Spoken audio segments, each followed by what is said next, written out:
Welcome back to the Peppercorn Boys, where the group chat became the podcast. This is episode 106, and we are finally back as the trio, the OG Peppercorns. We are back, and one of us is in festive spirits. Ooh. Oh, yeah.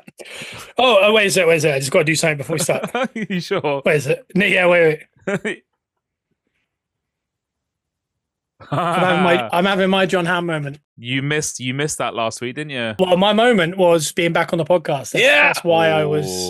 My feeling here was I was imagining being back on the podcast, and here I am. I'm living it. The other thing is how erotic Bruno's picture is for the clickbait for last week's episode. He goes.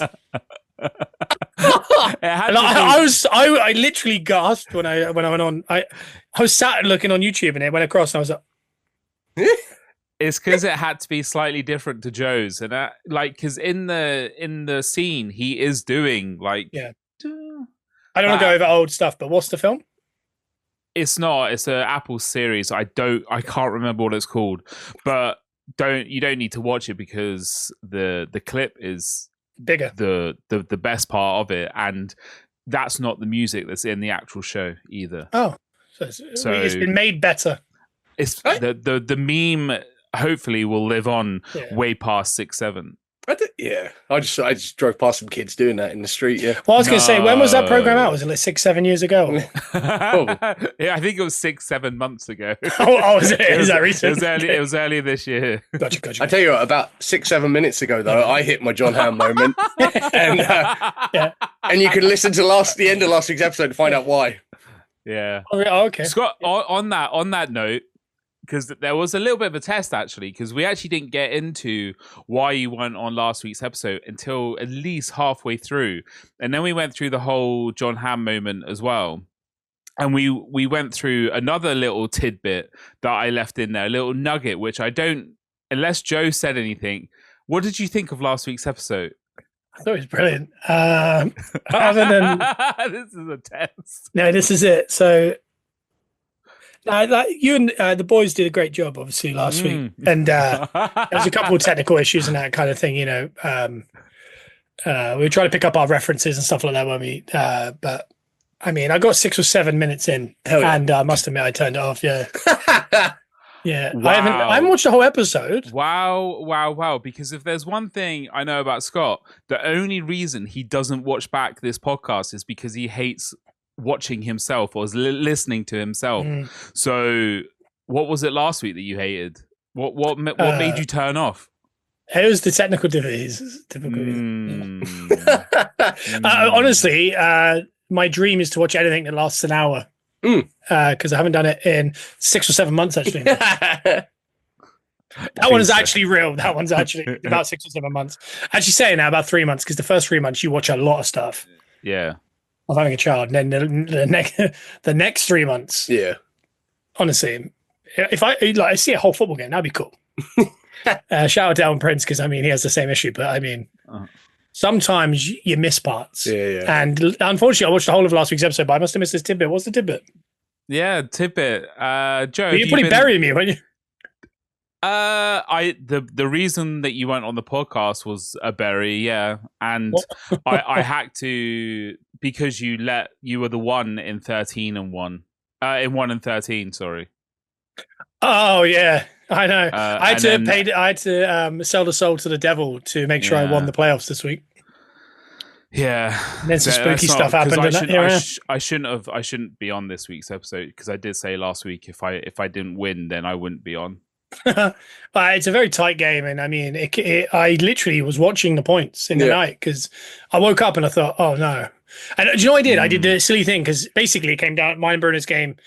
It was some ebbs and flows. I mean, like my guy got crazy points and his guys got crazy points, and like my one blanked and his one blanked. I mean, you couldn't write it. And it came down to one game. I had 2 players left to go, but I needed 14 points. Yeah, snowish game, like frozen game, but not really. But just football weather, mate. Yeah, it looked like it was going to be tight, but it could also be a landslide either way. Like I could get no points or I could get a load of points.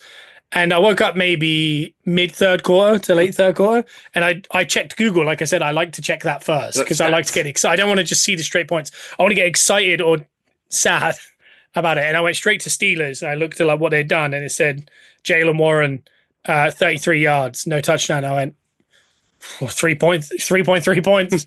I was like, unless that defense is done. So I scrolled down to defense, 1 sack, no turnovers, and I went, the other team are on 3 points.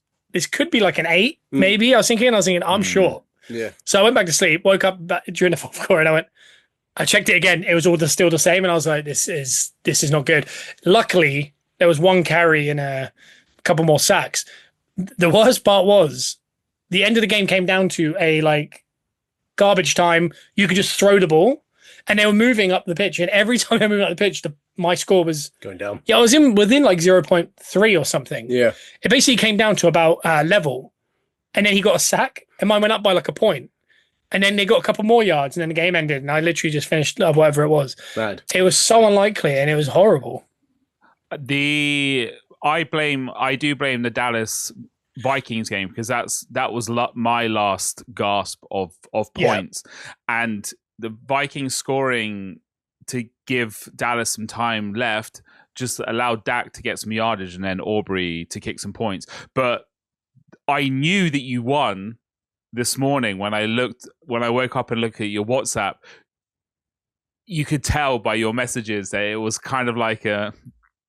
Well, I didn't message beyond when I won. Yeah, I messaged basically the last message I put. I was fairly sure I was about to lose. Yeah. So I just thought I'm going to stop messaging because I can't remember what it was. It was something that I knew that I was like, oh no.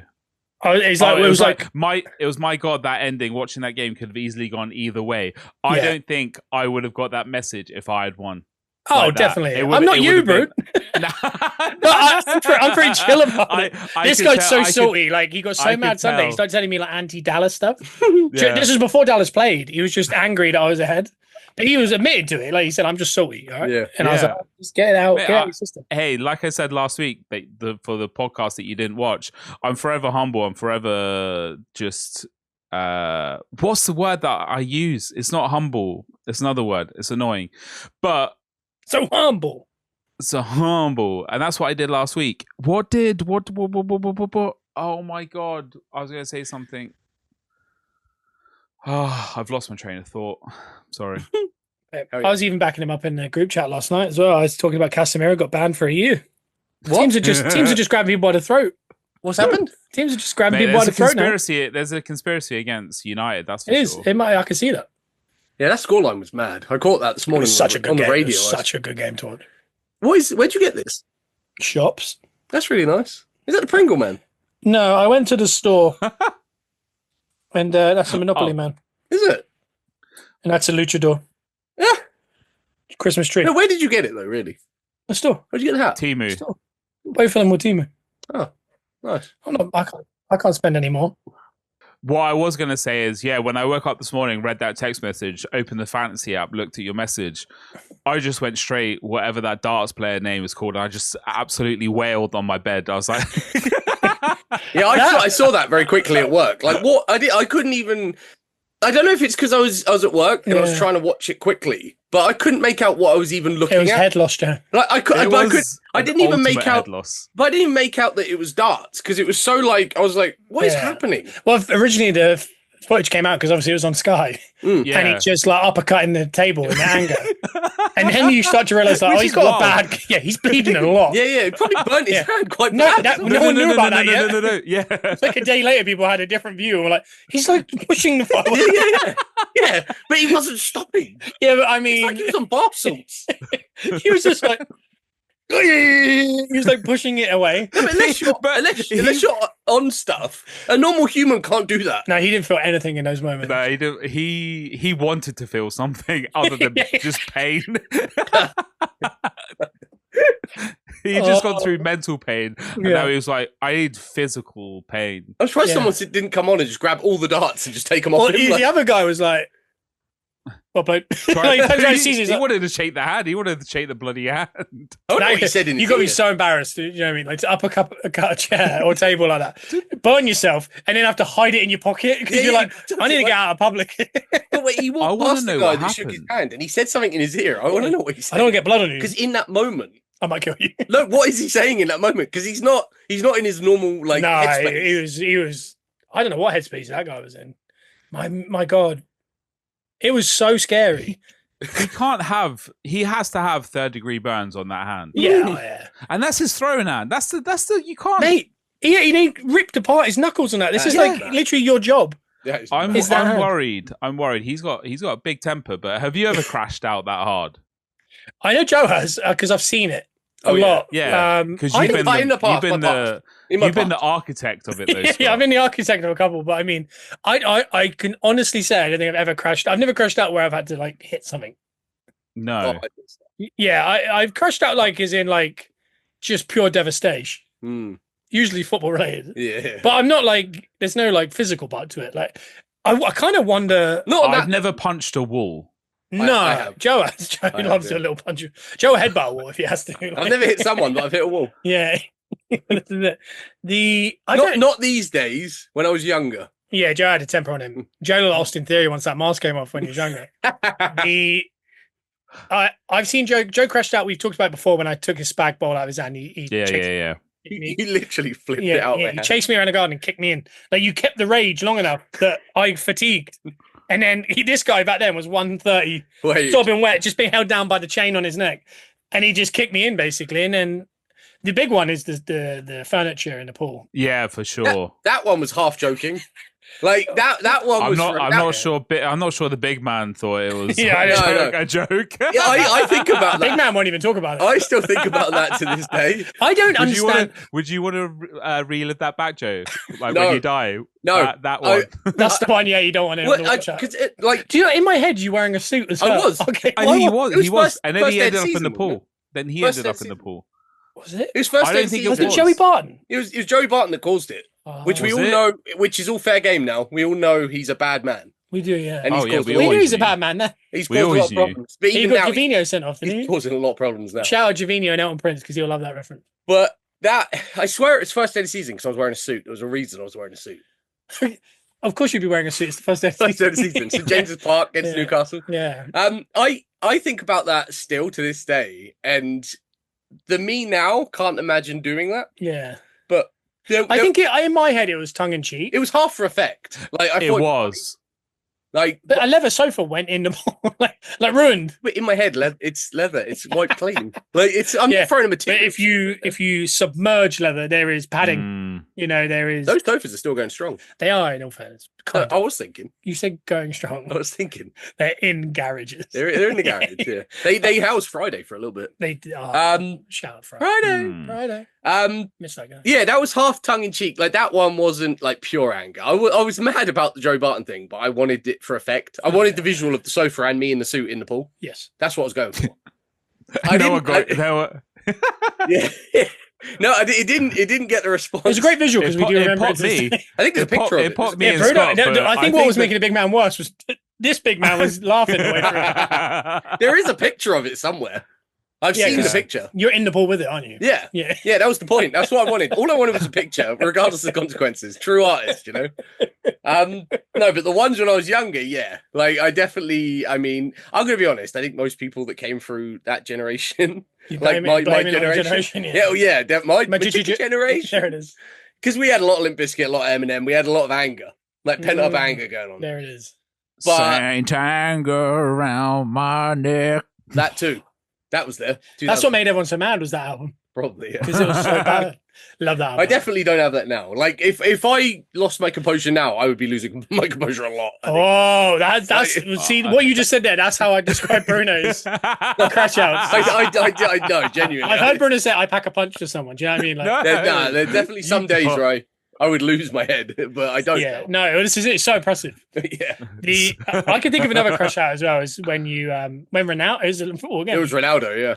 Ronaldo scored a set piece at Emirates in the Champions League. Is that one in the blue kit all the way from like maybe the it's a long way out for about 40 yards? I think we were losing 2-1.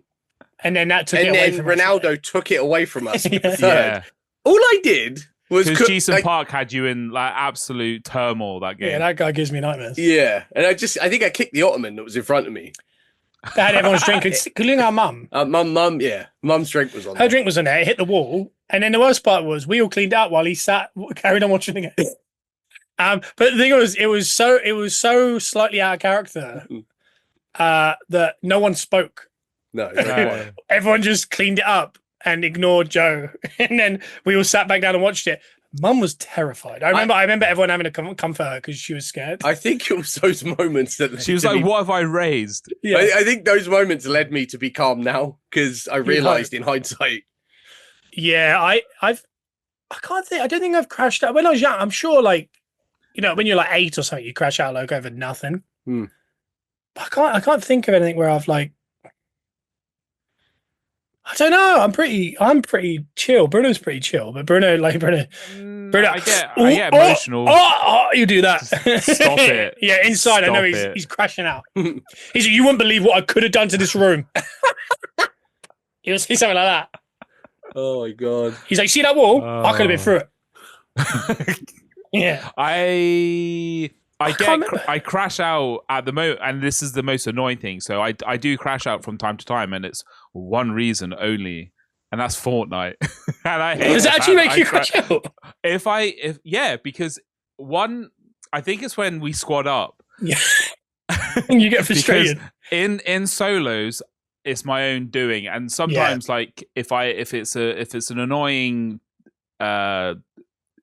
death, then that's annoying. Elimination would be nice. Yeah, elimination. There we go. If I get eliminated in a stupid way, I'm annoyed at myself. Yeah. In the squad part, yeah, I get annoyed that people don't follow me or my commands at times, and then when I die and I'm like, I need help, like no one comes. Like, everyone's like a miles away. And then when Scott gets knocked, everyone's like the first thing that they do is they go get him. Yeah. It's because we're near it. We're near each other. And then when it is like proper Sweatsville, yeah, and I've just died and I've been rebooted for the third time, and then I die straight away. That's ultimate crash. Yeah, you feel like being mogged. Yeah, you do. Yeah, I don't know. Nothing really like infuriates me that much. I'd say like sport probably infuriates me the most, but it's not like anger. It's like like crippling sadness. It's like the Cowboys this week. I got a little bit of juice in me this week, and then I instantly was like, wow, yeah, brilliant. But I must admit, this time I wasn't. It was almost like inevitable. Like the season was gone a long time ago. Yeah, it was quite nice to get a little bit of excitement before the end, and then it was just like, that's a shame. Yeah, just whimpered out. Yeah, I'd say that the fantasy doesn't crash me out, but I mean, it stresses me out. Fantasy, yeah. I can't stop looking at the app, and I'm like, what am I looking at for? No, I can't change it. And you have no power. What happened? And I'm like, I tell you, I said this last week, but I enjoyed the process this season. Like I didn't. Last season was like the first taste. Yeah, you got to look for a good draft pick next year. If you're in it, no, I mean first draft. If it's first draft picked, yeah, like if I win the if you win your first rounder, you got an earlier pick. You got top guaranteed 4, right? top 4. I'm gonna be honest. I felt pretty good this season. Like I felt good. You like middle of the pack this year? Was it 5-6? Was it 6 or 7? Stop it. I think it was. Where were you? Because I was like, I was 9th. I was 6th. I might be in. No, you then. You're not 9th. I was last year. Last year. Yeah, sorry.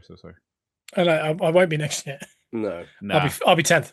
No, I felt pretty chuffed with it this year. I enjoyed the process. I enjoyed following it all. I enjoyed being It's the thing that I liked about it was it had me more invested because NFL. I love NFL, but it was always kind of an afterthought because it's late Sunday. You know, you're getting ready to go to work. Like it was always kind of an afterthought a little bit. Whereas with fantasy, I was tuning in. It makes you watch every game. Yeah, I was invested. Red Zone. It gave me Red Zone. It gave me a reason to be invested, and like before I went to bed, I just had it on, and it was great. I can't believe it's near the end. That's so sad. It's gone in a flash this season. It's so quick. It has been such a weird season. I must admit, there's a slight residue of like, I'm glad it's. I don't know why. I want next season now. Yeah. Because I'm jonesing for the baseball. The most annoying part of this season for me is that I got hope. Yeah, that's what I had zero hope going into it, and then it was fantastic for about 4 or 5 weeks after I had I was like, hey, we're good. This is fun. This is fun football. And then it just all came crashing down. Yeah. And I hate the fact that my life has been like the emotions are dictated by sport. Yeah, it's hard to get out of it, but it's also the best on it. I think it was the Colts on the come down that I think cost me a few points because I think I had a few slots. Like I had the Colts defense. You're down. I had Downs. I had Pierce? I had Our Pierce defense as is well. still going. Doing really good, yeah. But like when they were going hot, like that's when I was getting points. Like it was going well. I think if Rivers wasn't, I think if Jones was still there, you're still in the hunt. You're top of the pack in the hunt. For Yeah, sure. but it's just the fact that it's Rivers. You're like, we're never. If we are going to make it, we're just going to go up. Yeah, it's not going to happen. Yeah. So it's that frustration. That's what I had last year with Dallas when Dak got injured. It was like we were kind of like middle of the pack. We were kind of in the hunt, and I was like, but even if we do, what's the point? Yeah. Because I was like, it's not good enough. Like you lose. You don't lose interest, but it's the only sport where like a quarterback going down really does like affects everything. You're like, well, that's that. Yeah. Whereas like, in our sports, like if Bruno Fernandes goes down with Saka or someone, you're like, it's going to be tough, but there's options. We'll find a way, maybe. Yeah. There's a big drop off after that. Number one. I mean, the amount of ACLs this year, it's like they've got the annoying thing is some of them have been like in the air contact injuries. Yeah. However, they need to sort out their surfaces because I believe that is what is doing most of this damage. And I can't wait for England to play the final in the cemetery of ACLs. They have to, and the final is in MetLife as well. That's what I meant. Like England in the final. So they, sorry, I thought you said semi. They have to. I love the idea. I just said semi though. If I did, because it's just like that's where England will go. That they have to replace it. It's the thing. They're replacing the surface for the World Cup. It's bad. Stadiums. The amount of Achilles and things like that. I know it's quite an explosive sport, and it's a high contact sport, isn't it? But I mean, it does seem just mad. And it's the idea that like Mahomes going down. It's like I know they're American, so he'll probably be back for preseason somehow. But realistically, it's a year-long injury, and like he could be back for the last 5 games next year. Yeah. Like, you don't just lose this season. Yeah, they've given him 9 months. Yeah, ACLs. They always say 9 to 12, but everyone aims for 9. But like in our football. Again, it's a much harder one to come back from because it's way more movement, and constant running. Athletes but like Jesus just came back in 12 months, I think it was. Yeah. I think but some athletes as well are like they're pushing the boat. Like an ACL in wrestling, sometimes they're back like early 6, as 7, well. Yeah. I didn't even mean that one. No, I didn't mean that one. That was dead serious. I tell you what, I don't wish ill on anyone, but he winds me up. Who's Seth Rollins? Okay. I mean, all the fake diving and that. He's finally got yeah, but you like Josh Allen. He's worse than Mahomes. Josh Allen. No, I love Josh Allen. Okay. Shout out Josh Allen. I don't know why. Yeah, shout out Josh Allen and Haley Steinfeld. I don't know why they're getting so much hate either for their pregnancy announcement. Online, people just hate anyone that toxic. Yeah, anyone that does anything, it has hate now. It's just there's no other way of explaining it. Yeah, so good. I think if anyone has something good, everyone hates it. Yeah, I want the hate, and I don't know why, but that mid-sized dog's gone incredibly quiet all of a sudden. Yeah, where is mid-sized? I spoke to him this week. He's not barking that much, is he? I spoke to him this week. I'm trying to push him to come on here. Yeah, we do need him on it. I'm trying to get him on here just so he can kind of. I think he wants the vibe of bouncing off people. Yeah, it must be so hard to do a solo. Yeah. I do a solo sometimes for like football, but that's a very like rigid thing to talk. Yeah, it's information. Yeah. I think even doing a solo from scratch as well. Like if you start like this, like you kind of get a groove and a rhythm, and you get your feet wet. I wouldn't know how to do one of these on my own. One of these, yeah. But Bruno tried it, didn't he? That time. We'll release on Patreon one day. It's really hard to know what to talk about. Man, I watched this week. I hope you enjoyed it. Yeah, you got to really just keep talking. Just keep talking. Yeah, it is a really tough. I tell you, who does really well. Simon Miller does it because a lot of his stuff's all on his own, and his is somewhere between comedy and information. Yeah, and he's quite entertaining. But he said he was he goes, I feel like a genuine nutter sometimes. Like his girlfriend will come into the room and he's done like 2 hours, and he's going, blah, blah. And then she comes in and he goes, are you all right? And he's just like, yeah, just shouting into a wall. It's hard when you're trying to be funny as well. That's the thing, yeah. Like if you're just talking and you know that people are listening based on just information, and you've got like the information in your head. Yeah. Like if we were doing like the Gunners one, like you say, you've got a lot of information and thoughts about Arsenal. Yeah, you don't have to be funny in any way. You don't know, you just talk. Yeah. But you can throw it. But if something funny comes to mind, you say it. Yeah. But if you're literally just trying to be funny, like that is hard without people around you to bounce off. Oh yeah, I'd say it's near on impossible unless you're doing. But he wants to be a stand-up. You know, that's Theo Von. It's getting comfortable, isn't it? And I was going to say, he does a really good job. Like when you do watch him, he already does a really good job of creating something and having an energy about him that makes it more kind of like he's just talking into a void purposely. I said to him about the self-deprecating stuff as well. I quite like that stuff. Like I don't think he likes that much. Oh, really? But I think I quite like the self-deprecating. But some of the bits he had in some of those ones that he put up for us to watch were really funny. Like they really popped me loud. Yeah. So I laughed at a couple. He should watch some old Jack D. Yeah, for sure. If he hasn't definitely watched for that vibe. Yeah. I'll tell you guys, I've got some things I've watched this week. Oh, I thought just half of them because you can't watch a podcast, can you? So let's see what you have prioritized over this podcast this week. All right. Well, I don't want to talk anymore. To be honest, I only gave it to you yesterday. So. Yeah, no. In all fairness, I watched this in 3 sittings, so it does kind of sit with the thing. Was Shutter Island? Oh yeah, I finally watched Shutter Island. Oh yeah. What's that one with? What's that one with? That's who's that with? Who's that got in it? Who's that got in it? That's so funny. It is the Incredible Hulk and Leonardo DiCaprio. Oh, fantastic! The Ruffalo. Which Incredible Hulk? I was going to say. It's the one. It's hard to explain. I know this film as a film that has like what is considered one of the best twists in cinema or whatever. I've always had it on the back burner because I love a twist and I like a thriller type level thing. And for me, I've waited a long time and it's like a 2-hour film. So I was very much like, I have to commit to this if I'm going to do it. And I didn't know what the vibe was. I didn't know anything about this film. I just know there's an island. Yeah. And I know Adam Cole once said it's the best film he's ever seen. Yeah. He was a big Leo guy. Yeah. But that was in my head. It's a Martin Scorsese. It is Martin Scorsese, and I say this, within the first minute, I realise that it's 1950 and they've got their trousers up high and little hats on. And I was instantly, I bet you do. I hate that. And he was going, well, let me see. I'm just going to see about, and he said, would you like a cigarette? Leo loves that. Yeah, and I was like, I don't, I've committed now, but I don't want this. Yeah. But I must admit, I got into it. Yeah. And I really like film will get you in. It gets you, yeah. That's the thing is, well, I was talking about it on here. Like sometimes I finish films and I go, I don't know if it's good or bad. Nowadays, I'm really confused. Oh, everything's throwaway now. It feels a bit throwaway, but I think it was really good. And then you're like, I don't know. Whereas those films, like back then, were like it felt big. Even if it's not something like you said, even if it's not your cup of tea, like the actual content of the film will be so good, it won't matter. That's what I was going to say. It reminded me of how good films can be because. There was times where it feels. I looked on like line where it said like it starts a bit slow and stuff like that. Even though it was slow, I was always kind of like, go on then, what's coming, And then when it does happen, you're like, oh, okay, and it builds on it. But overall, I'm going to say really liked it. Yeah, I'm going to say light pepper. Okay. Ooh. On the way to just a pepper. Yeah. I'm not going to heavy pepper it, but I think it is very good. Yeah.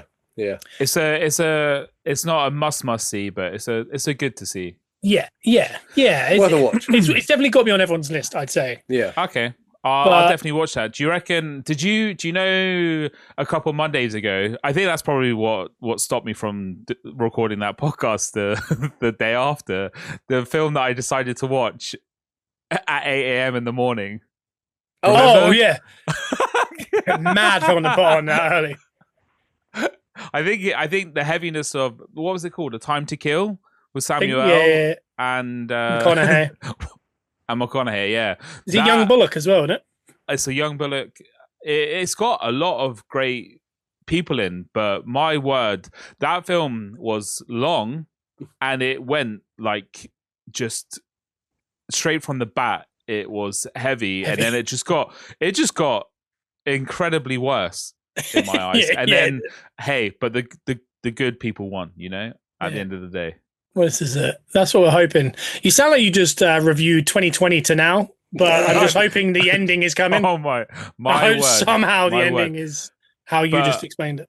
I watched on Friday the Glass Onion third one. Hell yeah, I watched that. It's still in my list. I love those Did films. you enjoy it, Joe? I loved it. I thought it was great. I love those films. It was a very good one.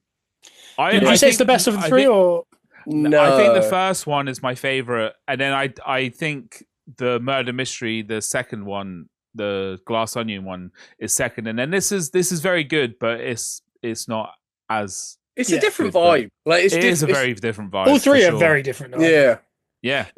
The second one is. I love the second one. That one, Batista. Yeah, I wasn't as keen on Yeah. the first one, but it was very good. But I really like the second They're one. good films. Like, Yeah, it's there. I definitely need to watch. you don't often get modern films. That are It's good long. like that. It's a longer film though. It's a longer one. It's like 2 hours 15. Yeah, Yeah. it's good though.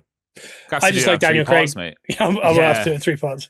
Daniel Craig doing that voice is Yeah. well worth the admission, I'd say. Yeah, No, that's definitely on the list. I just haven't got to it, but it's. I was excited when I saw it was coming up. it's always a good cast as well. Like the young vicar in it, the main guy. I don't know much about him. I haven't seen him in anything else, but he was really good. I don't know. It always has. I've seen him in the trailer, but like up and comer. Doesn't Yeah. it? But it had a pretty good cast as well. Yeah, like Mila Kunis is in there. she's the sheriff, and she. Yeah, Yeah. Josh Brolin on his I saw Josh Brolin. on his mad few years of just coming back into the limelight. Yeah. Like he's on everything now. Who's the older lady? There? What do you mean? Well, after Thanos, he had to have a couple years off. Is that what you're saying, Joe? No, before that, like he dropped off. Oh. Like he was a big guy in the 90s, and then he just went quiet. And then in the last recent years, he's just kind of Wasn't he in Deadpool? he's in Deadpool. Like he's in everything. Like he's just everywhere. Yeah. He had a resurgence. That's the word. Also, oh man, who is the older lady in it? Really famous. Plays Cruella. Yeah. I always forget her name. Oh my god, yeah, me too. Not Glenn Close, is it? I can't remember her name. She's Cruella in 101 Dalmatians. The original. Yeah. Who else is in it? I think Britta's on the. It's called Wake Up Dead Man, yeah, and she is called Glenn Close, yeah. Oh, it's Glenn Close. Nice. Yes. And then the guy Good in work. it, there's the janitor in it. He's in loads of stuff as well. And there's a nice Yeah. little baseball reference in there as well, which I enjoyed. Is it? Yeah, because he's a big baseball guy, and it's a big part of the film, like a clue. I would say about baseball as well. Welcome to the polar bear. Oh, man, I am... Jeepers. Is that a good thing or not? Oh, Is it's it? a good thing. unreal. Like, that Yeah? is... Are we gonna be haven't... good? Mate, it's the equivalent. This is. I'm going to put it in football terms. Cool, Yeah. cool, please, please. Baltimore are like. I'm going to say Everton. Yeah. All right. You know, middle of the pack. Homely. A lot of history, a bit of home to it. Yeah, but probably never going to win it. But not going to go to the bottom. Whatever. Yeah. It's like them buying. Dare I say, Bruno Fernandes from Man United. Yeah. Now, Really? Rich Yeah. club star. Where And was going- he from? Mets. Mets. He He's was Mets' their- best okay. player. One of their best players. Yeah, big fan Batter, favorite. fielder, Big, pitcher. big batter. He's big a batter and a Big- first baseman. First baseman, yeah. Isn't that all that we have? Yeah, if you look at our new lineup, it's crazy, but it looks like Are we missing the the pitcher. Yeah, we haven't got anyone to throw it. But There's a lot of talk because of this, though. Like, we're not... Beavers, Mayo, all those guys, Mountcastle. Yeah, we're not a team that spends, but this proves that we are willing to just go for it now. So it opens the floodgates. This is 155 mil over 5 years, which we haven't done that since the 80s when we won the World Series. We're looking now at a big move for a big pitcher, but it's going to be a trade, so we'll lose a couple. Maybe a guys. big package deal, like Mountcastle. we're gonna lose Cowser, aren't we? No, No, definitely not Cowser. No, that lineup No. is going to stay strong. I think Adley might be staying. Shout out to there as well. Cowser as well, married to a Dallas Cowboys cheerleader. We're not. Oh, really? We're not gonna lose Pretty Boy, are we? No. We'll lose like fringe players. We'll lose maybe Okay. All right. Mayo, Mayo. Mountcastle, maybe We Beavers lost- or someone. We lost a Yeah. good batter this season at the end of the season, didn't we? Yeah. Oh, who did we lose? It was... He was the one that had O'Hearn. like O'Hearn, yeah. is it O'Hearn and Cedric Mullins. Lorenzo. Mullins. Lorenzo. Mullins is the Cedric one that I Mullins, was yeah. thinking of. Loreno, yeah, they all kind of left, but they all kind of flopped at their teams. Yeah, they haven't done well. No, It's been... I think they'll be a much better than they were this year. yeah. And especially Rogers, who was unbelievable this year, has got a whole season ahead of him. God, his numbers. Yeah, I when know. they He's in line to... there's no one's done that since like the 60s. Like the top guys that hit that record in the 60s. He did it last season. Yeah. But no, Pete Alonso, Bruno, he's a big dog guy. He Oh. does. He's got a body on him, isn't he? He's built like a polar bear. I'll give him that. Yeah. I mean, it's not the most I know. aesthetically pleasing, but it does the job. I'm gonna look into it more. We got a new So I know coach as well. that you sent me something, but from what I was gathering from the reaction that I Barstool saw guy. online, was not. He's good. a Mets fan. He's Mets, devastated. Like, what it is the owners of Mets That are the makes Liverpool sense. owners, Yeah. and they're clearing house. Ooh, just like they are in Liverpool. A little bit, yeah. Yeah. They pay Salah, and now they want him to leave. Yeah. That's pretty much what they just done to Alonso and some others. Yeah. Because people are listening, it's not for baseball. We'll move on from that. That was fun. Can we also go on? Sorry. What I was going to say as well, last week's episode on the subject of baseball / collectible cards, you definitely missed this because you would have texted me in the middle, and I don't think by the reaction of this week that Joe has told you. I haven't. My plan to get us up to 500 subscribers on YouTube, I am going to buy a £500 collectible card that is worth £500. So buy it for £500, but it could be hopefully worth a hell of a lot more. And as soon as we get to 500 subscribers on YouTube, raffle it out. Yeah. Hell yeah. Heck yeah. I'm subscribing. So we've got to do some investigating into what's worth 500 now, and it could be worth. Yeah, what they don't know is I'm going to win the thing raffle and then give it back to Bruno. It's a scam, guys. That's why he likes Logan Paul. It's not. He's a scammer. Ouchie. He won that He court got case. 100%. He did. He did get cleared of it, but we will never ever be that shady. We'll attempt it. We've got a few things actually still to get to. One of them, I feel like we'll finish on a bit of Christmas because this is the Christmas episode. Christmas will be in 4 days until Christmas. So happy holidays for whatever you celebrate. And also at this point, well done, Jake Paul, for knocking out Anthony Joshua. Yeah, well, that's the other thing we could talk about. Anthony Joshua. Yeah, and I can't believe that he managed to do that to Joshua. I saw Brendan Sharp's opinion on it. Yeah. I listened to that on the way here. Yeah, he basically said, if anything other than Joshua, like destroying him in every facet, whether it's a long, not a long fight, but like he just plays with him or he knocks him out. Like wins 8 rounds to 0. Like if Jake Paul wins a round, this is bad. Yeah, but he was saying it's not good as in like that's bad for Joshua. He said it's not good as in the sense that it's a fix. Yeah. He said he was like, he goes, I can tell you, he said he's a gold medal heavyweight. He said if Jake even lands a good punch, he said something is up. Size difference. He said it's not. He says not about like Jake could pull off the big. He said no, it's impossible. He said if either dodgy or Joshua wins. He said there is nothing. I hate that narrative. Like I don't like Jake's opponents. I'm slowly rating him like he's putting in the work and the thing. So I'm never going to take that away from it. I generally don't think any of his fights have been fixed, and I don't think in the integrity of the sport. Like what? Yeah, I just don't see it, and I hate the fact that everyone always goes to that. Well, I agree. I don't think any of his fights are fixed. I think some people take money and go, "I'm not going to train," and therefore he ends up with like an easier opponent. Yeah, potentially. But that's not a spoken about thing. It's just something people going, "I don't care." But this one, it's so silly. Like it doesn't. He can land a punch. Yeah, maybe.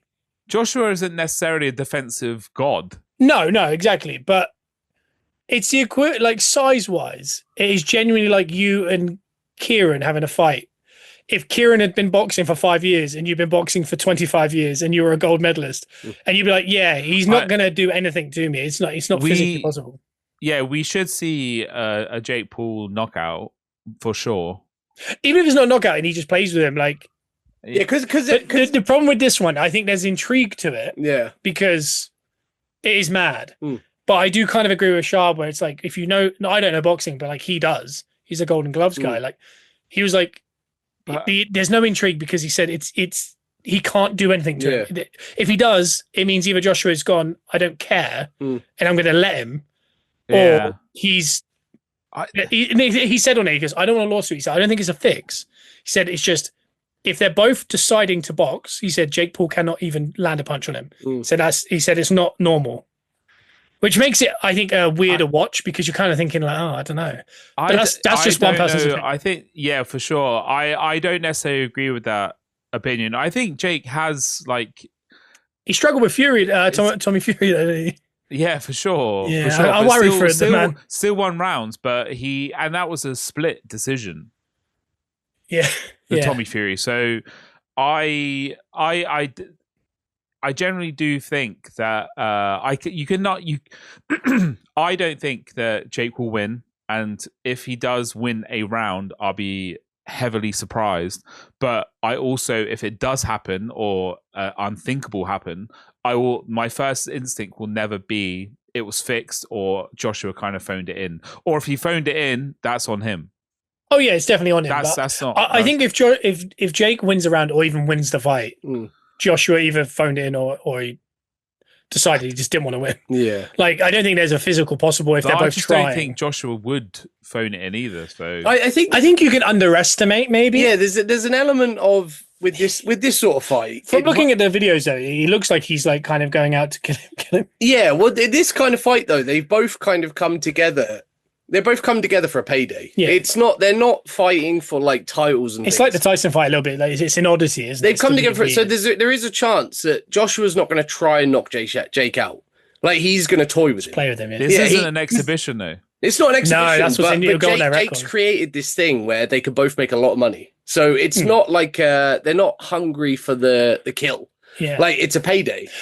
But I think there is an element of, I think the only way this could get really interesting is, like, I think Joshua will toy with him because he's not going to want to hurt him because he's provided this. He's provided.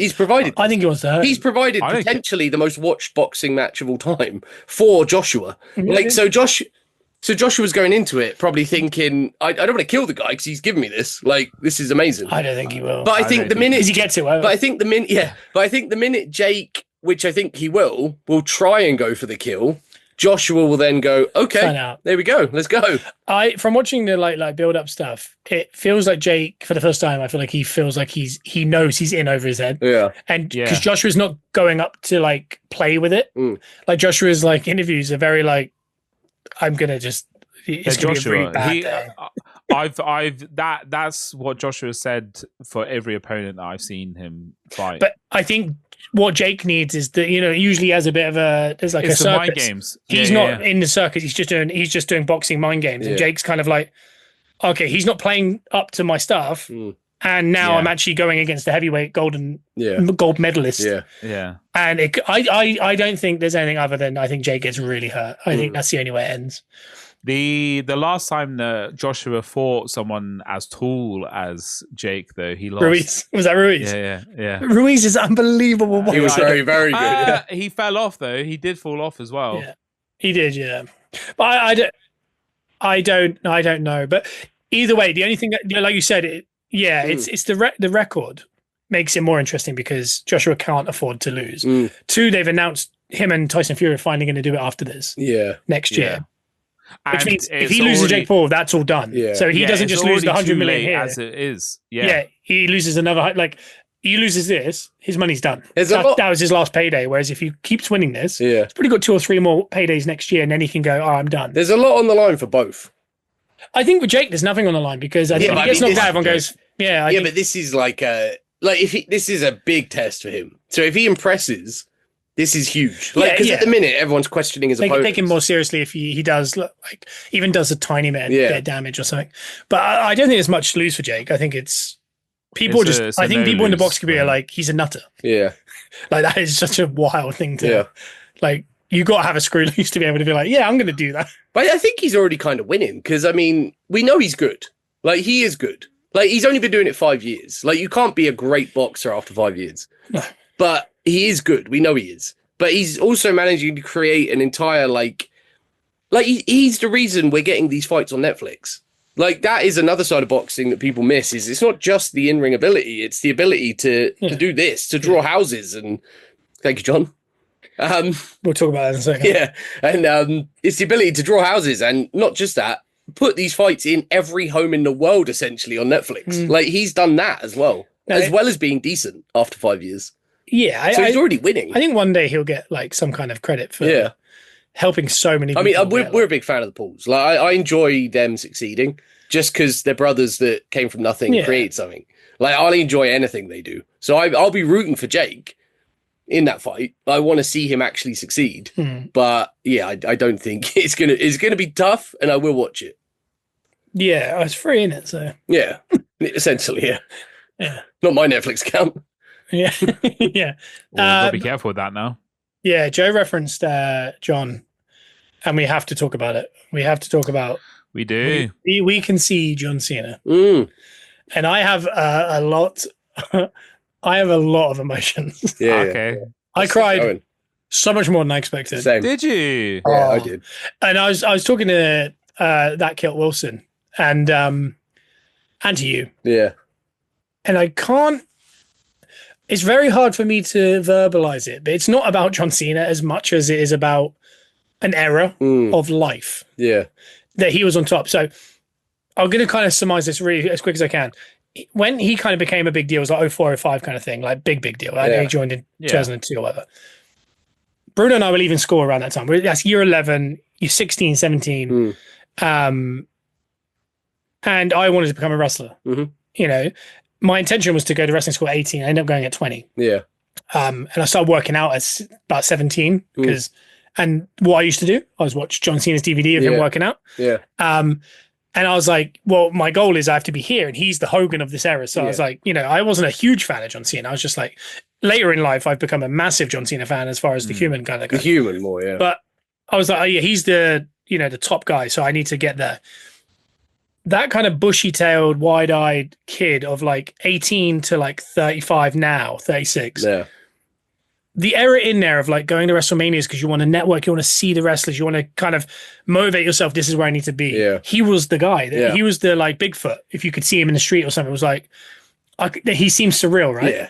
And then like front and muscle and fit. Yeah. Working out, reading the book, you know, making sure like, you know, can I lift this much? Like, what's he saying? You know, watching videos of him working out and stuff. And it was just, there's an era of that. And like, I'll never be 27, hot to touch. Yeah.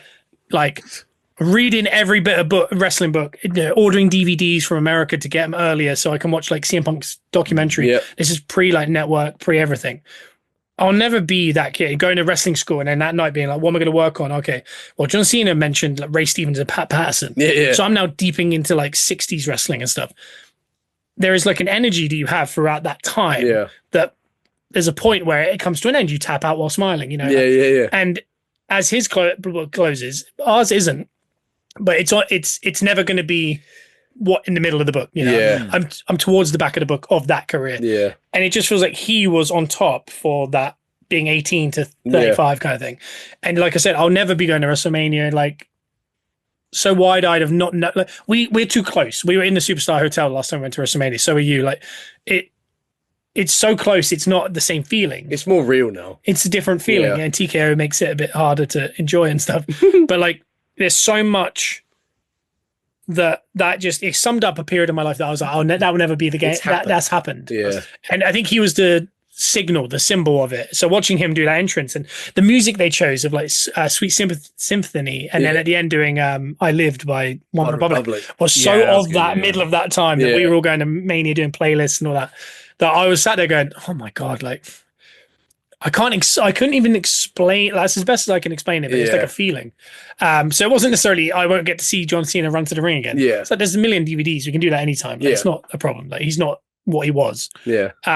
It was he was a symbol of something. It's kind of why you have to stay up and watch that stuff. Like you got to watch it live. Yeah, I'm glad I experienced it because I don't think I would have been quite as invested. But I tried to watch the highlight package the next day and I had the same emotion. I can't watch it. I was literally sat in the front room. Lisa was having a nap on the sofa and you were about 15 minutes away from my house to go to our show.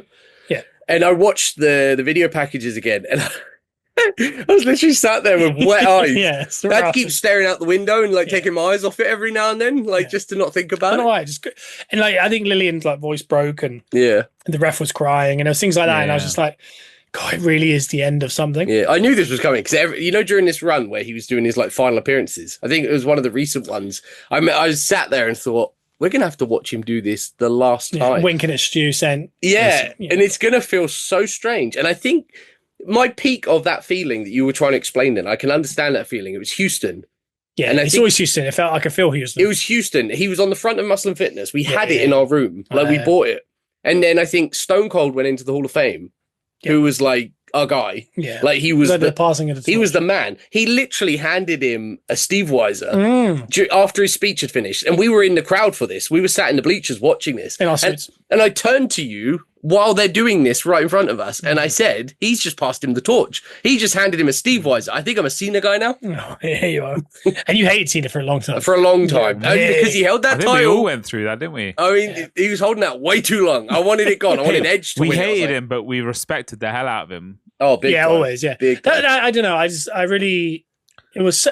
wasn't expecting it to be. I was kind of just was there to see the history, and then I was like, oh god, I'm caught up in this. Yeah. Yeah. I enjoyed it, and also Raw. They've done a really like the beginning of Raw. Watch the beginning of Raw. I haven't seen, I've seen that. They do basically a recap of the match, but he like when he's passing out, flashing back his career Nice. and stuff like that. That's cool. The cuts are really fun. Promo. I just want to say about that ending as well. Like, I know there's a lot of people that hated that ending, including the live audience, which really ruined the moment. Like for me, like I think they didn't need to verbalize that live in that moment. Jeff Freedom's speech. Yeah, but I mean, come on, that you're pretty much pooing on the guy, like while he's trying to. He leave loved us. it. He loved it, and I understand. As a performer, I understand any reaction is good. But in that moment, when you're trying to just savor that moment, And they're booing, and they're more focused on Triple H than they are John Cena in that moment. I mean, Which, by the way, can I just say, Triple H had no say in that. no, Cena called that 100%. Yeah, there's no But- say. Yeah. But for me, I think that he was always going to lose. We know that as wrestlers, we know that it's a tradition. You go out passing the torch, basically. You can't go out on a win because who wins in Well, that we moment? will. We'll go out and win. Yeah, but I mean, the ending itself, where he smiles and taps, like for me, I thought that was perfect. Like in the moment, I thought nothing of it. It was perfect. It's like he was content. It was the end. Yeah. It's like he realized, I've given it my all. This is it. I still can't get on board with the tap. I'm happy. Like I'm good. I'm good to go out like this. I think he should have passed out. He should have smiled and passed out. No, because it was on his He terms. should have smiled and passed out doing this. He should have saluted, but passed out whilst trying to salute us. But it was on his terms. He chose to end it. He chose to end it in that He moment. gave up, Joe, and he shouldn't have given up. Anyway, At some point, you got to give up.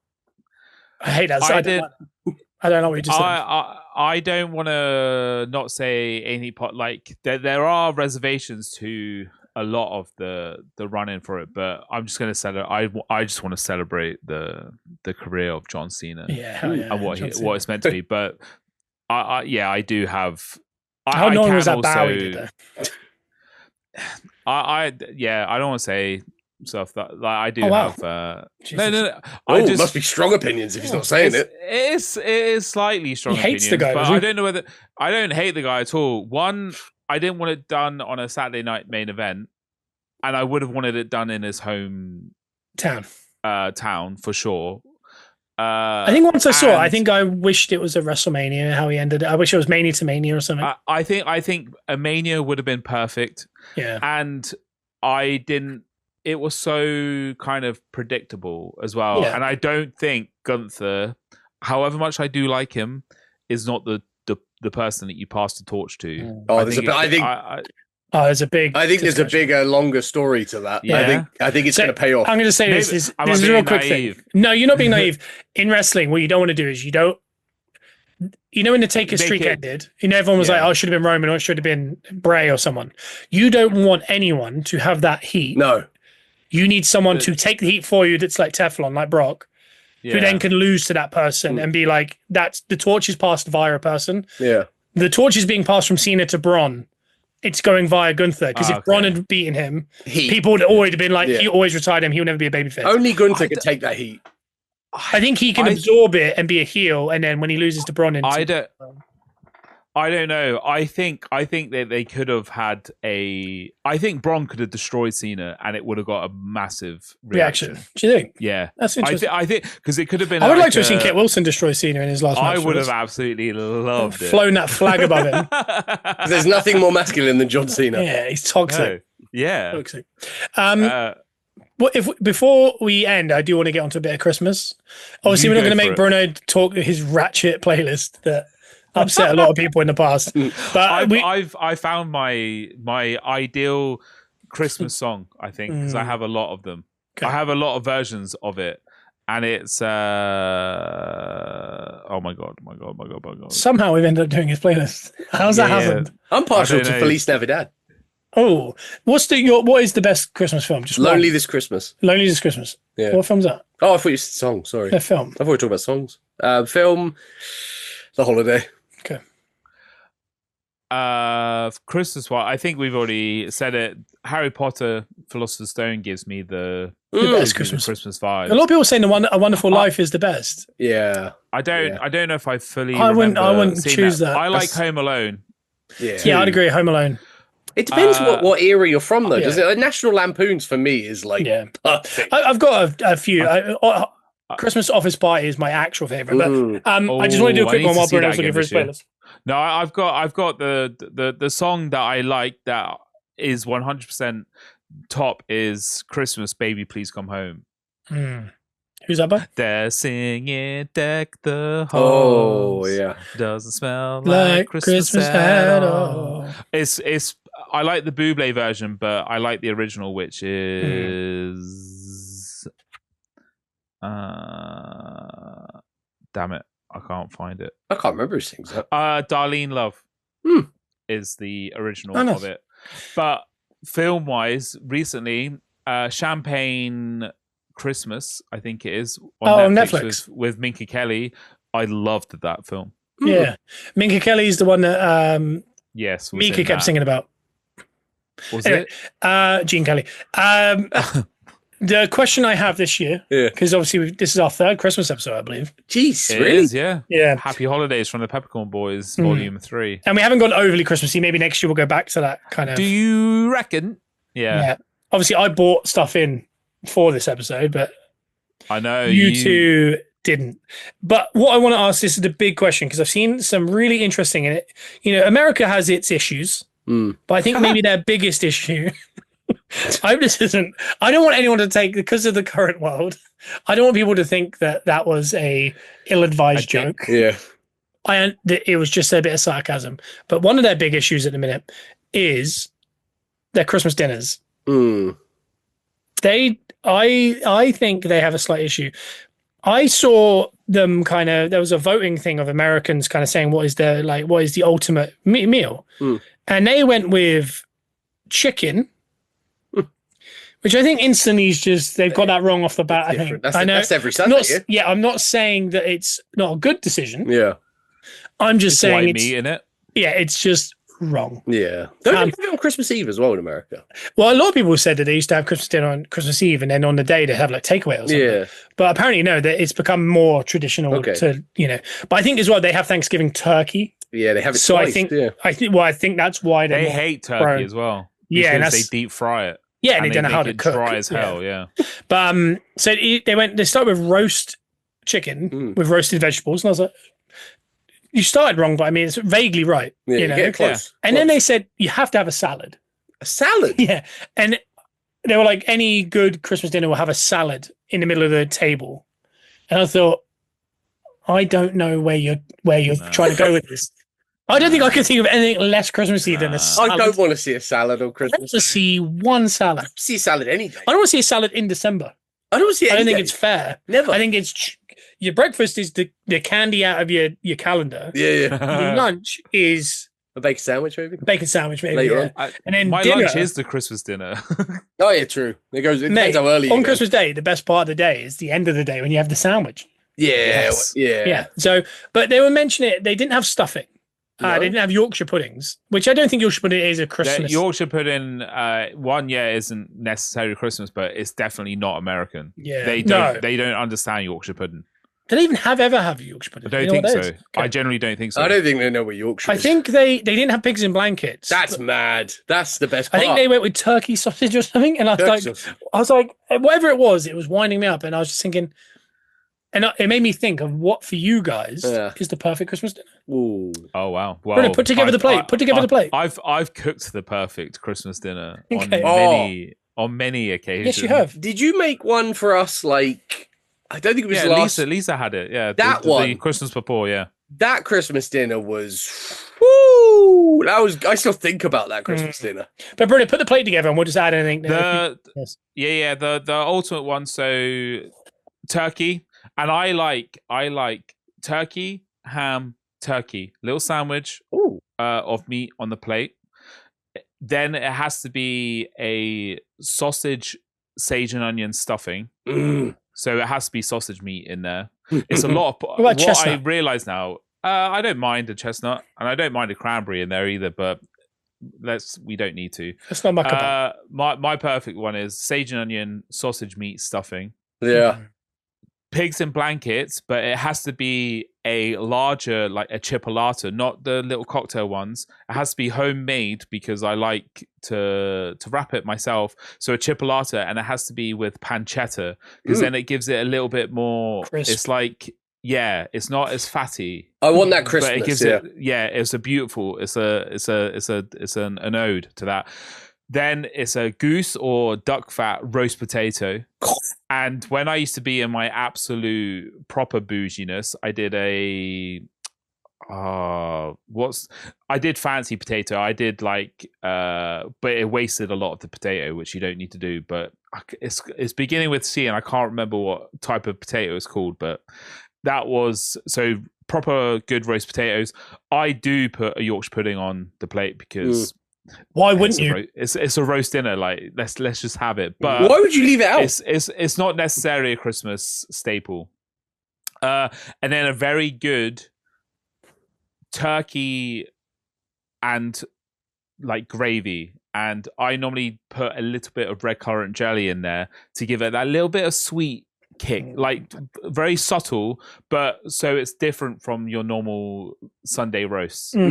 Then veg wise, it has to be I prefer roasted carrots and roasted parsnips. It has to be Brussels sprouts. You cannot have a Christmas dinner without sprouts, and I do them in. I know a lot of people like to do them with bacon, but I've already got too much pork and too much bacon with the sausage and the stuffing, so that then goes into butter water. Like it.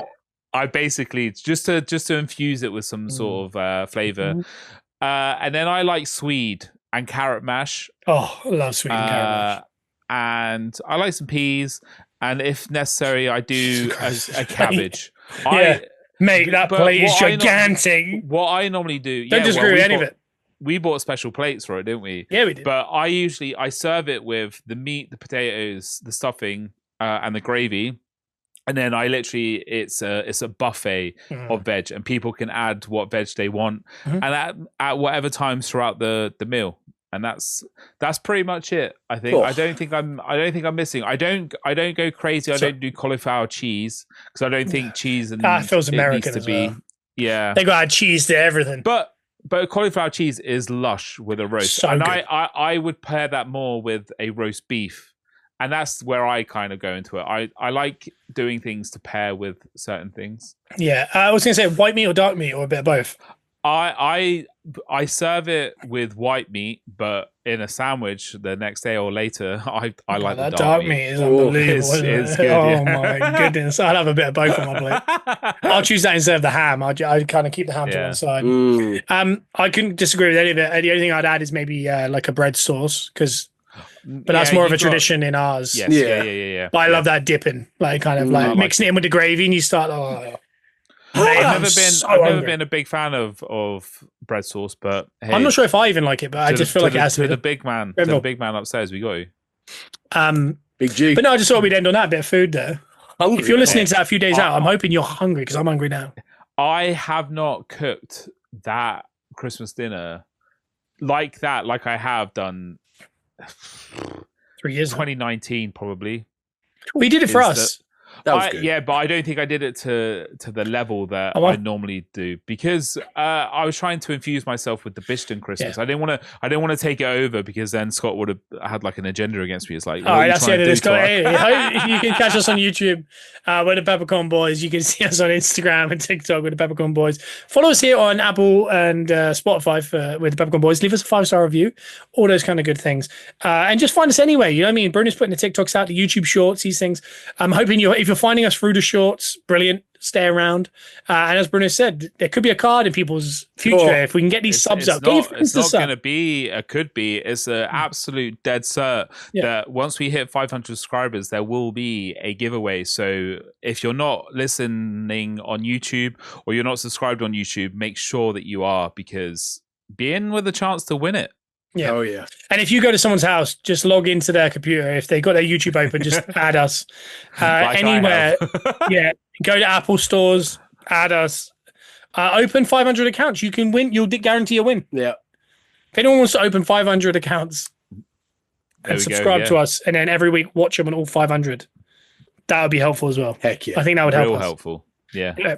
Well, that's it. Merry Christmas, everyone. Yeah, Merry And Christmas. happy holidays. Like, this is it. And what's that new one that people say, not Die Hard, there's a new one. Is it a Christmas film?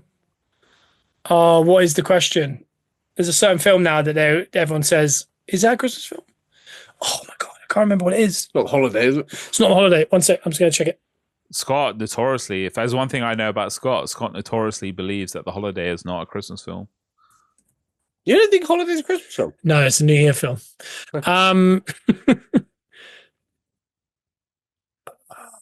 This is going to annoy me. Obviously, Die Hard. But singing Deck the Halls. Doesn't feel like Christmas. Batman Returns. Mm. Is Batman Returns a Christmas film? It's set at Christmas. Batman but is it a Christmas Returns. film? Wow. Yeah. Yes, There's a tree. There's a Christmas tree. No, and the answer is it is. It is a Christmas film. Batman Returns isn't. Die Hard is. Did you say it isn't? Oh, you've done again. Bye. Oh, bye. You can't see me. Bye. What? I have no idea. Yeah, Bruno said bye, and then we started doing this. I can see you. Ooh. Let the people say, let's go!